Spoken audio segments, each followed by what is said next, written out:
Nobody in that building knew his name. Not really.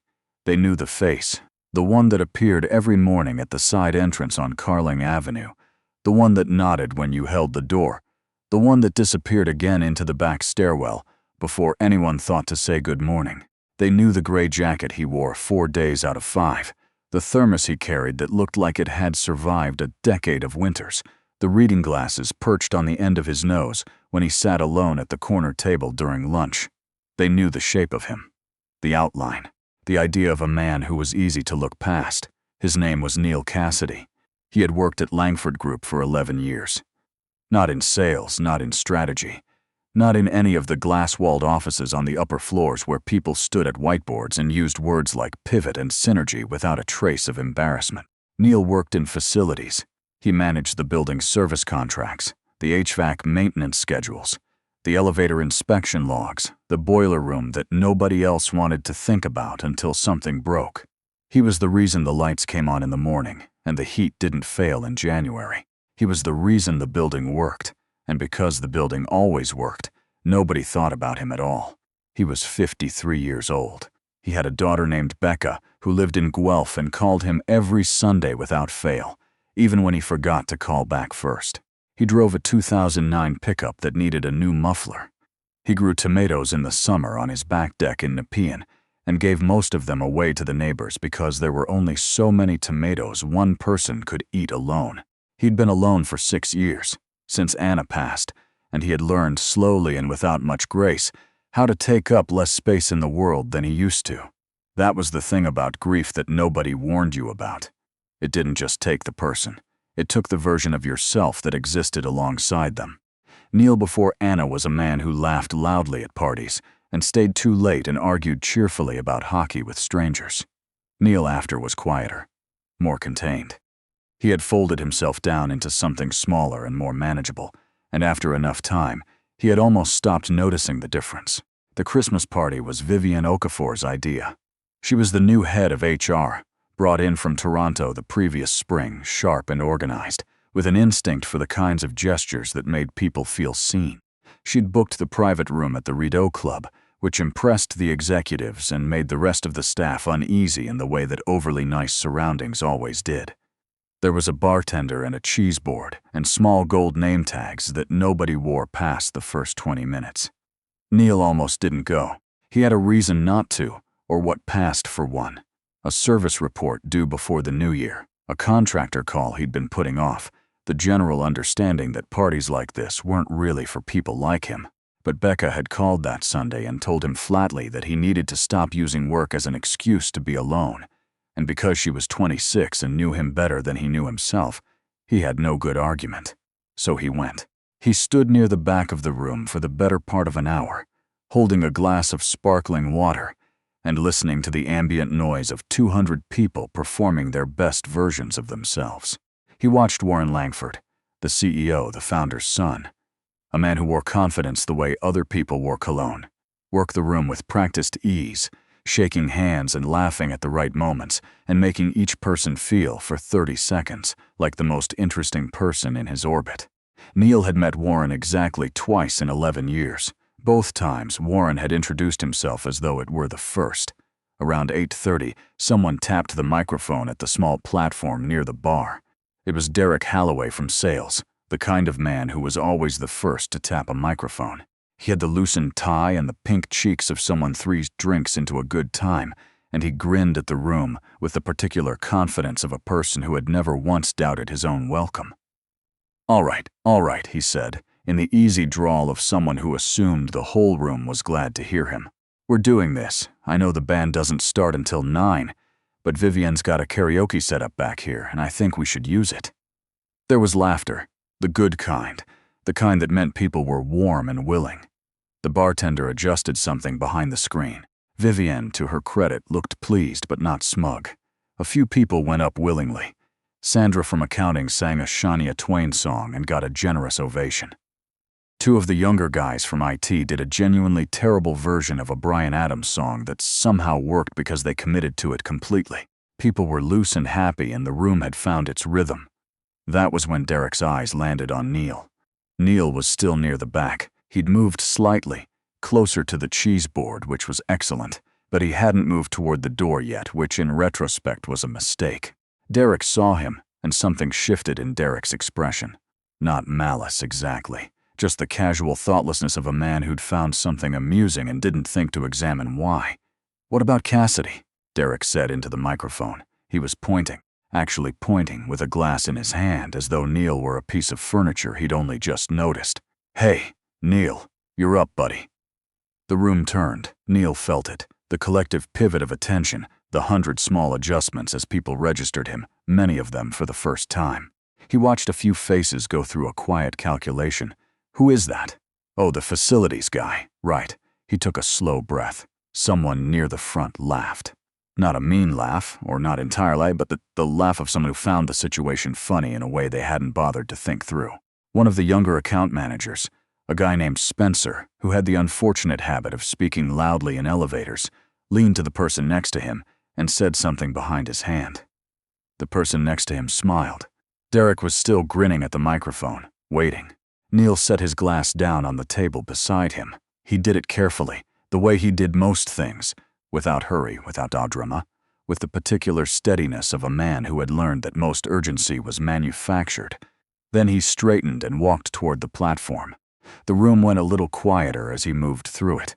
Not silent, not yet, but the background hum dropped a register, the way it does when something unexpected begins to happen, and the crowd isn't sure what to make of it. Derek stepped back from the microphone, still grinning, making a welcoming gesture that managed to be both warm and condescending at once. Neil took the microphone. He stood there for a moment, just stood there, and in that moment, in the 3 or 4 seconds before anything happened, something shifted in the room. People who hadn't been watching were watching now. Warren Langford, halfway through a conversation near the bar, half turned. Vivian set down her clipboard. Sandra from accounting, still flushed from her own performance, leaned forward with her arms crossed.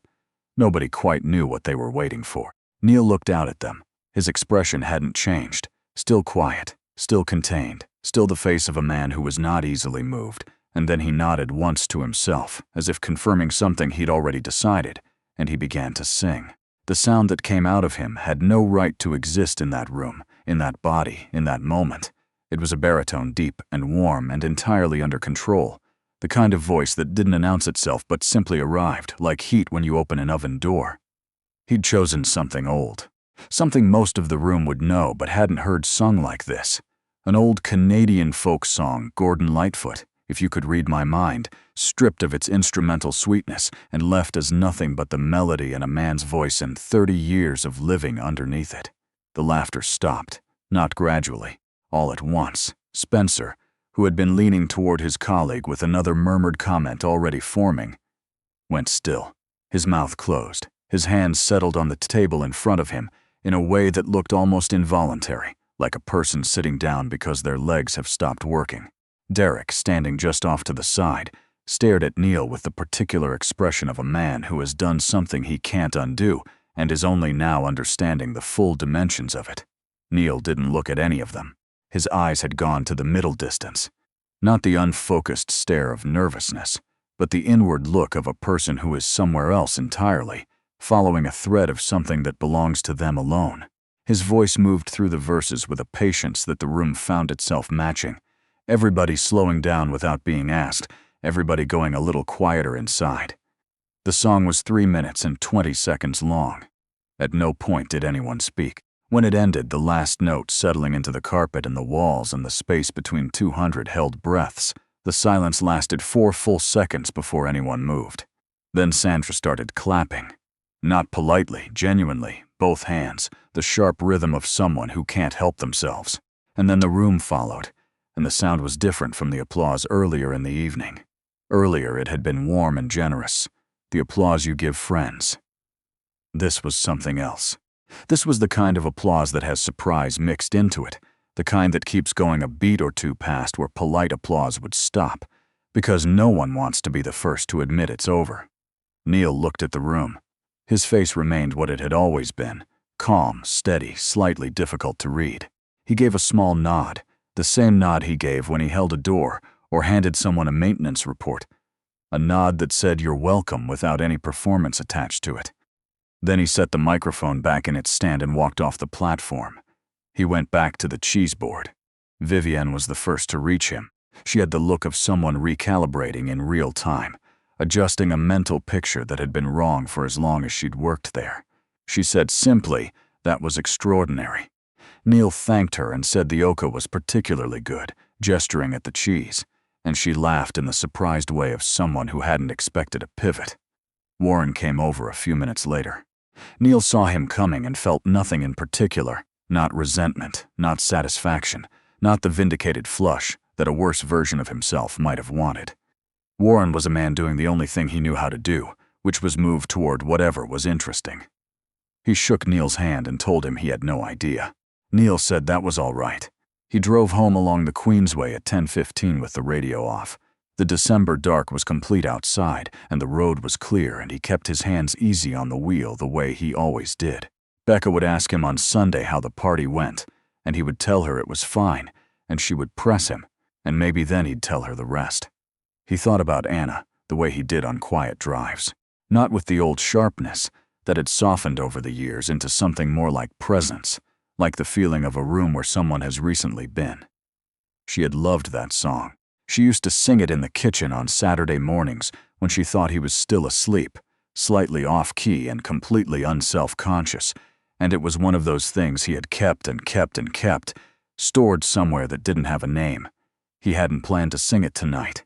He hadn't planned any of it. He had just stood at that microphone and looked out at a room full of people who had never once wondered who he was, and something had come up out of him that was older and truer than anything he could have explained.